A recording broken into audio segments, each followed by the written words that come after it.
ExactTrack 4D constantly scans for new threats in your neighborhood, alerting you faster than ever when severe storms are heading your way. All right, we've got a lot to talk about today on a really serious note. You know, it's been hot for weeks, but we have not had an excessive heat warning yet. Well, we have one today from 10 a.m. to 9 p.m. Really long range there for pretty much our entire viewing area. So here's your quick cast. Believe it or not, our high today is 100 degrees in Jacksonville. Triple digits make it our hottest day yet, of our hottest week yet. Again, that excessive heat warning goes from 10 a.m. to 9 p.m. And once that expires, we have late night storms through southeast Georgia from 10 p.m. to 5 a.m. So there you go. Here's your car versus air temperature. I think it's really timely and important that we talk about this. By 3 o'clock today, we'll likely be around 98 degrees. So if you leave anything or anyone, please don't, in your hot car for 20 minutes, it'll be around 114 degrees. By 40 minutes, it feels like 123 degrees in that car. And after an hour, 128 degrees. So, you know, just got to be aware. All right. So as we look at temperatures right now, we're in the 80s in Arlington and Mayport. And right now up in Brunswick, you're at 80 there as well. 76 in Folkston, 73 in Jones Island, and 77 in Homerville. Your heat index, well, it feels a little warmer than it is. But if you think this is bad, okay, think again, because by 11:30, we're going to feel like we're in the triple digits. Oh, but it gets worse. We're all going to feel like we're in the triple digits, anywhere from 108 to 116 degrees in the feels like temperatures by 2:30 this afternoon. Not much changes by 5:30, so it's going to be a really brutal afternoon. We don't get out of the triple digits until about 9 o'clock tonight. Now, once these storms roll in, we are under a slight risk, which is very serious out there as well toward Brunswick. And then, you know, right down toward Waycross, all the way into Jacksonville, Valdosta, points west into Fernandina Beach, we're under a marginal risk. So the threat is real, and heavy winds, heavy rain, and the potential for some lightning are possible. Into Saturday, we've got that marginal risk as well. And then into Sunday, do you have church or brunch plans? Maybe you do. Well, all right, you might want to make them inside because some of you are going to see some of those pop-ups, but they're not severe on Sunday. Okay, Saturday, that's a different story for southeast Georgia, but by Sunday, general storms. Look at all that rain running through. Now that is from 10 p.m. to 6 a.m. Different times, different people, but mainly contains itself from Waycross to Brunswick down into Fernandina Beach, potentially Jacksonville. Into tomorrow, you're good during the day, but into the afternoon by about 5, 6 o'clock, look at all of that rain. Oh, it just keeps on coming. Tomorrow and into Sunday are just a bit brutal, so we'll just know that. The rainfall totals into today, they're a little impressive for southeast Georgia, but really into tomorrow afternoon and evening, that's when the real rain comes in. Show us on Snapjacks what you see. I'd love to see it. Expected rain over the next 5 days, chances just continually increase. We go from a 30 to an 80% chance into Sunday, and your weekend forecast is as follows. We're really hot. I mean, we go from 98 to 93, and to be honest, 90s are just hot. So, you know, could certainly see a problem there. Now, as you look at your planning forecast, do want to show you, we go from 100 to 98 tomorrow, and then the 90s for 7 of the next 7 days with rain chances each day. All right, Katie, thank you for that. This morning, we are working to prevent hot car deaths. On Wednesday, such a tragic story here. A 10-month-old was found dead in an SUV in McClenny. The girl's babysitter is accused of inadvertently leaving the child strapped into the car seat in a car for 5 hours.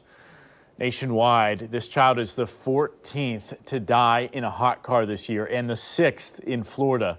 In the majority of these cases, the child was left in the car by mistake. Jen is outside to walk parents and guardians through the steps that they should take every time they drive with the child in the car. Jen, truly life-saving information here. And as you mentioned, I mean, it is heartbreaking just hearing those numbers, Vic, 14 children.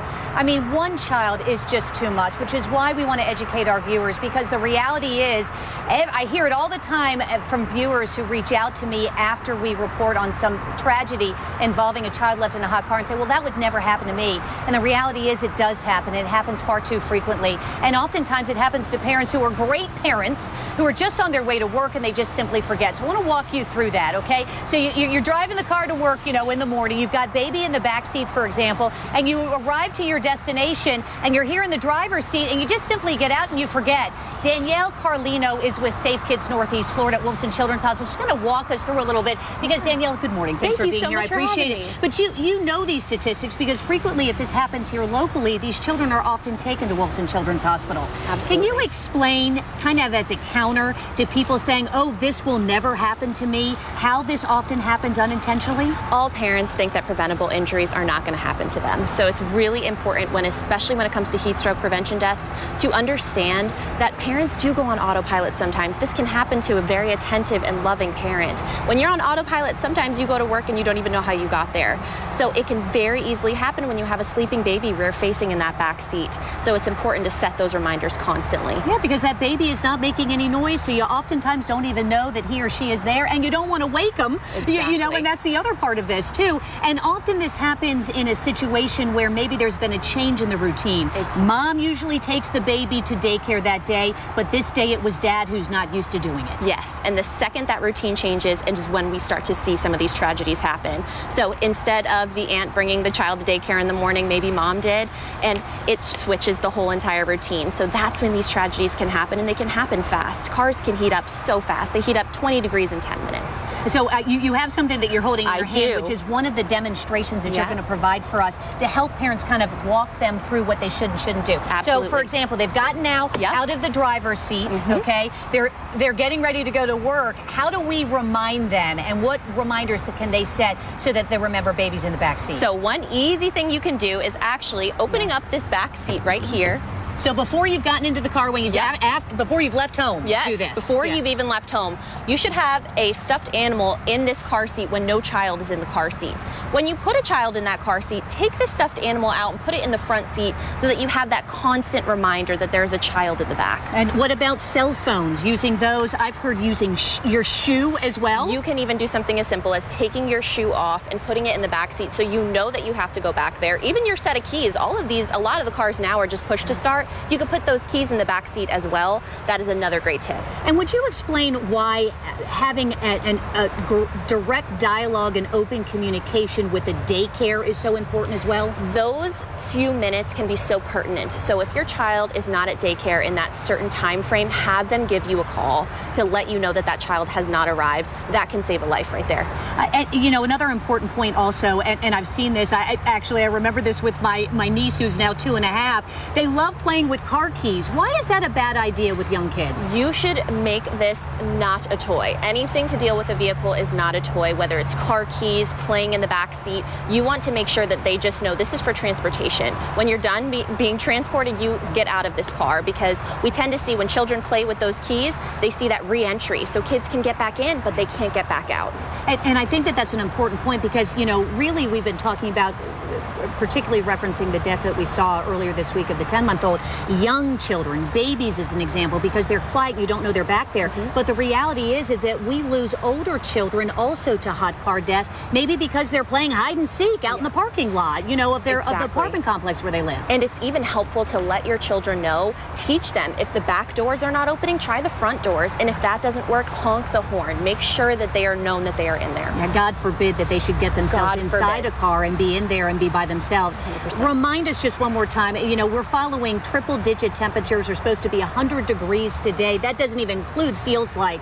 Why it's so important to make sure that everybody in the family is having the conversation about hot cars. 100%. Children's body temperature heats up 3 to 5 times faster than adults. Again, as I said, that car can heat up so much faster than a lot of people know. So it's so important. Those few minutes in this car are crucial. Never leave your child alone, even if you're going in for just a minute to a store. Never leave your child alone in a hot car for even just a second. Danielle, thank you for your time this morning. We appreciate it. Thank you so and for much. educating our viewers. We love our babies. We don't want anything bad to happen to them. Vic? Life-saving details right there. Thank you, Danielle and Jen. Ahead on the morning show, with a heat index in the triple digits, you need to protect yourself against heat stroke. The signs to watch for and ways to stay cool. That is at 8:15. We'll be right back.